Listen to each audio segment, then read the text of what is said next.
Selamat pagi teman-teman kasih Tuhan Yesus. Mari kita berdoa dulu ya. Terima kasih Tuhan, kami mengucap syukur buat hari yang baru, buat kesehatan, nafas hidup ini, untuk berkat-Mu yang selalu baru. Terima kasih Bapak, kami bersyukur untuk semuanya. Kami mau belajar dari sebagian kebenaran firman-Mu, Roh Kudus, Engkau yang tuntun pimpin kami, untuk kami boleh menangkap apa yang menjadi isi hati Tuhan. Kami mengucap syukur dalam nama Tuhan Yesus. Haleluya. Amin. Ya, selamat pagi semua. Kita bersyukur ya untuk hari ini. Semua anugerah Tuhan untuk kita kembali lagi belajar dari kebenaran firman Tuhan. Teman-teman yang kasih Tuhan Yesus, di dalam kehidupan kita sehari-hari secara umum maupun di dalam pergaulan di lingkungan gereja sebagai orang Kristen yang sudah lahir baru, seringkali kita melihat atau merespon hal-hal yang tidak baik yang terjadi di dunia, di dalam kehidupan orang percaya, menganggap hal-hal yang tidak baik itu datangnya dari Tuhan ya. Kita sering dengar seseorang mengatakan, ya ini kehendak Tuhan, ini kan diizinkan oleh Tuhan, seperti itu. Ya, kita melihat bahwa kita secara tidak langsung menempatkan Tuhan di kursi terdakwa. Apa maksudnya? Ya maksudnya menganggap Tuhanlah yang menyebabkan semua masalah tersebut. Sekalipun mungkin orang tersebut tidak mengatakan hal itu ya. Namun dari kata-kata yang keluar, ini kehendak Tuhan, ini diizinkan Tuhan. Menganggap bahwa Tuhan itu membiarkan hal itu terjadi. Mereka menganggap sebagai kedaulatan Tuhan. Kemarin Pak Delvi juga sudah menyinggung tentang kedaulatan Tuhan. Berbicara tentang kedaulatan Tuhan, yang diajarkan sekarang selama ini, itu akan membunuh iman. Apa yang dimaksud dengan membunuh iman? Jika kita menganggap Tuhan mengendalikan segala sesuatu yang terjadi di dalam hidup kita, maka tindakan-tindakan yang kita lakukan, yang saudara-saudara lakukan, tidak relevan. Contoh, ketika sakit, kalau itu bilang kehendak Tuhan atau diizinkan Tuhan, mengapa saudara berobat? Seperti itu. Jika itu kehendak Tuhan atau diizinkan Tuhan, jika kita berusaha keluar dari hal yang tidak baik, itu artinya kan melawan kehendak Tuhan. Nah, hal itu tidak relevan saudara-saudara. Usaha-usaha kita tidak akan ada artinya jika kita menganggap semuanya itu sudah diatur Tuhan. Kalau itu semua sudah diatur Tuhan, membuat kita juga akhirnya pasrah ya. Pernyataan-pernyataan tentang diizinkan Tuhan atau kehendak Tuhan atau semuanya sudah diatur, itu mungkin akan memberikan penghiburan sementara untuk seseorang bisa menerima hal-hal yang buruk.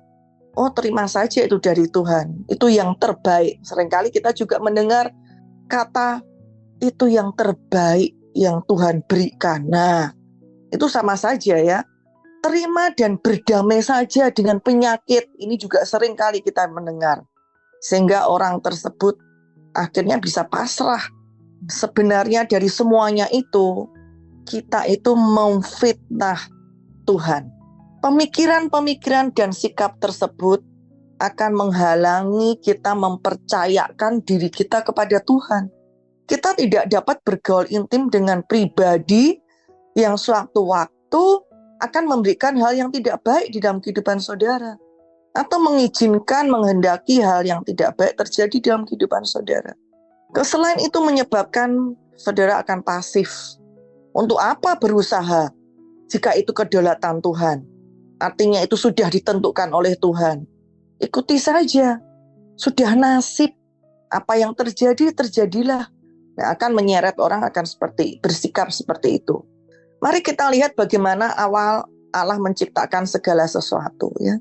Ada orang yang bilang, kalau Tuhan baik, kenapa?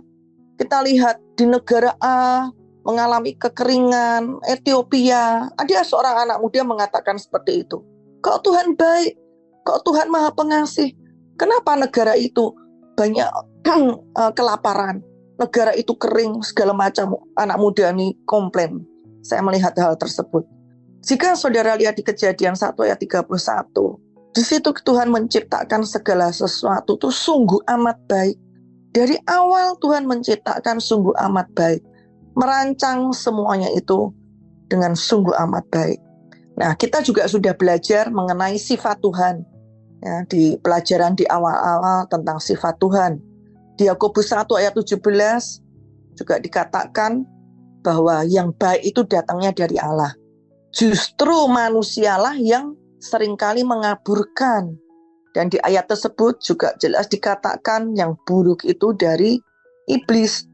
Nah, apakah benar kalau Tuhan itu mengajar, mendidik, menegur kesalahan dengan supaya manusia itu berubah dengan menimpakan hal yang tidak baik? Ini pun kita sudah belajar di tentang sifat Tuhan ya. Ini saya sedikit mengulang, menyinggung lagi, mereview. Di 2 Timotius 3 ayat 16 dikatakan bahwa segala tulisan yang diilhamkan Allah bermanfaat untuk mengajar, menyatakan kesalahan, memperbaiki kelakuan, mendidik orang dalam kebenaran. Jadi Tuhan mendidik, mengajar, menyatakan kesalahan itu melalui tulisan yang diilhamkan Allah, yaitu Alkitab. Apakah benar cobaan datangnya dari Tuhan? Itu pun di Yakobus 1 ayat 13 juga mengatakan bahwa Tuhan tidak mencobai siapapun. Jika bukan karena Tuhan, mengapa hal yang tidak baik tersebut muncul? Kita lihat rancangan Tuhan di Mazmur 115 ayat 16 dikatakan, langit itu langit kepunyaan Tuhan, dan bumi telah diberikan kepada anak-anak manusia. Juga di Mazmur 82 ayat 6 dikatakan, aku sendiri telah berfirman, kamu adalah Allah. Kecil ya, dan anak-anak yang maha tinggi kamu sekalian. Dari ayat ini kita dapat melihat bahwa bumi ini sudah diberikan kepada manusia. Jadi jika Allah telah memberikan bumi ini kepada manusia, pertanyaannya, siapa yang bertanggung jawab atas bumi? Kalau Tuhan sudah menciptakan semua segala sesuatunya itu sungguh amat baik, nah, karena itu sudah diserahkan ke manusia, yang bertanggung jawab adalah manusia. Kemudian di Kejadian 1 ayat 26 juga kita melihat Tuhan itu roh. Tuhan membentuk manusia dengan memiliki tubuh fisik dan memberikan kuasa di bumi. Jadi makhluk yang memiliki tubuh fisiklah yang bisa menggunakan kuasa di bumi ini.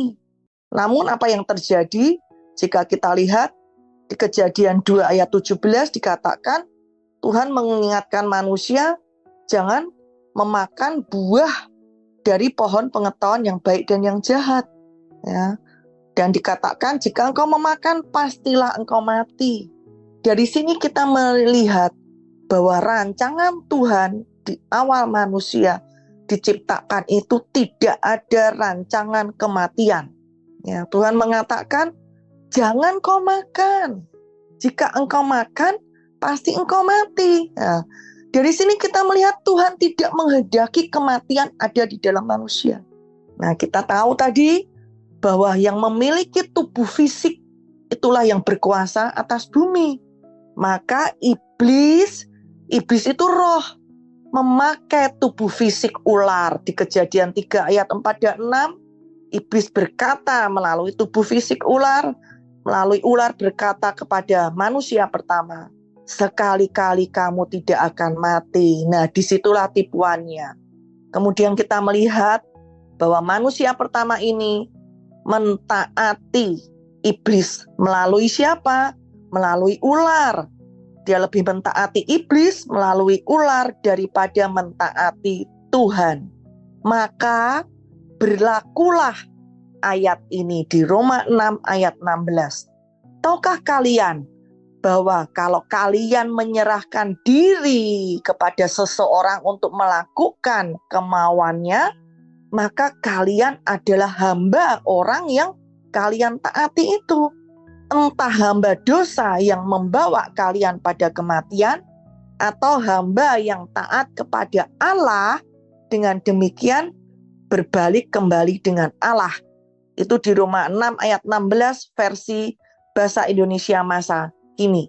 Jadi jelas itulah keputusan manusia mentaati iblis, mereka jatuh di dalam dosa, mereka menjadi hamba iblis.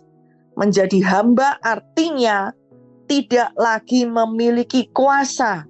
Kuasa itu berpindah kepada iblis. Ya. Nah, secara hukum manusia menyerahkan kuasa mereka pada iblis. Apa yang terjadi sejak manusia jatuh dalam dosa? Maka sejak itu di 1 Yohanes 5 ayat 19 mengatakan, kita berasal dari Allah dan seluruh dunia berada di bawah kuasa si jahat.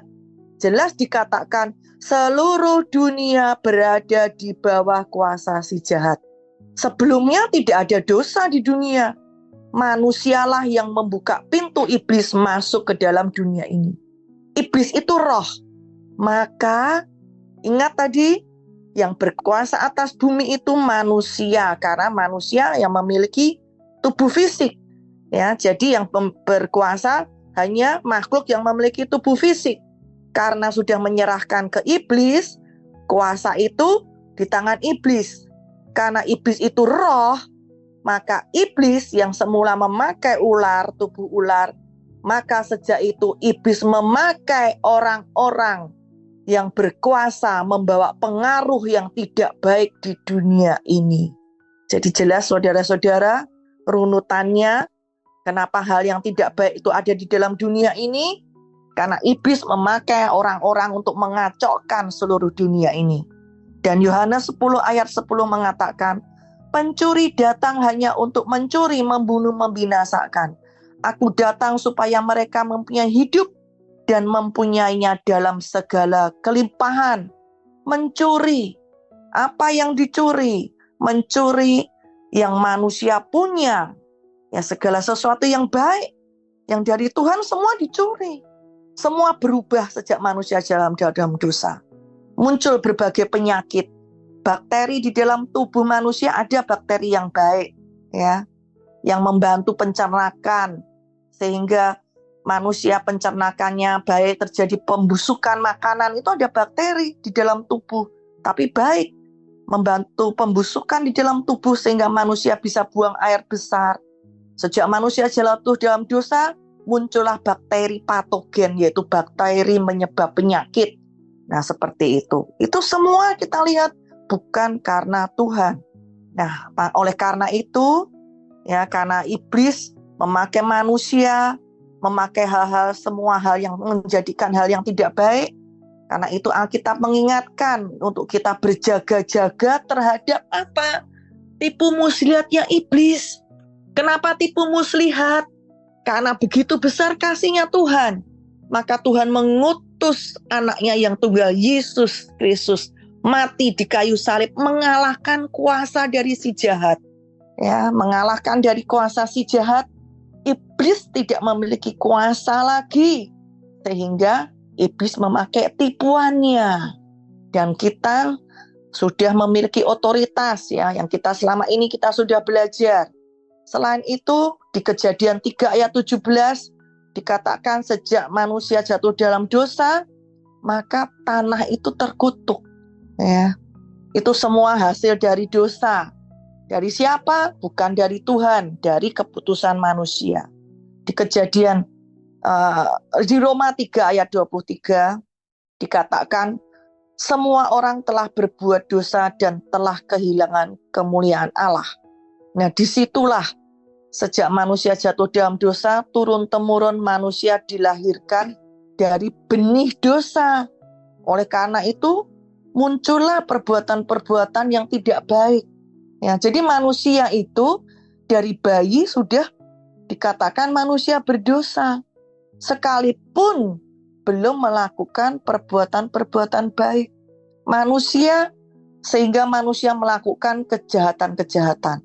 Mulai dari baby, manusia belum melakukan kejahatan, namun tanpa diajari hal-hal yang tidak baik, anak bisa muncul hal-hal yang tidak baik melalui kelakuannya. Karena lahir dari benih dosa. Itulah dan terjadi konsekuensi dari dosa. di muka bumi ini berlaku hukum tak bertuai. Ya. Di Yesaya 24 ayat 5 dikatakan, bumi cemar karena penduduknya, sebab mereka melanggar undang-undang, mengubah ketetapan dan mengingkari perjanjian abadi. Itulah bumi cemar karena kelakuan-kelakuan manusia yang tidak bertanggung jawab. Sampai di sini dulu apa yang bisa saya sampaikan. Nanti saya akan sambung lagi dengan pelajaran berikutnya di minggu depan. Ya, tentang di Yesaya 24 ayat 5. Inilah yang terjadi. Penduduknya semua manusia melanggar ketetapan, mengingkari perjanjian abadi, sehingga hal-hal yang tidak baik itu terjadi di atas muka bumi ini.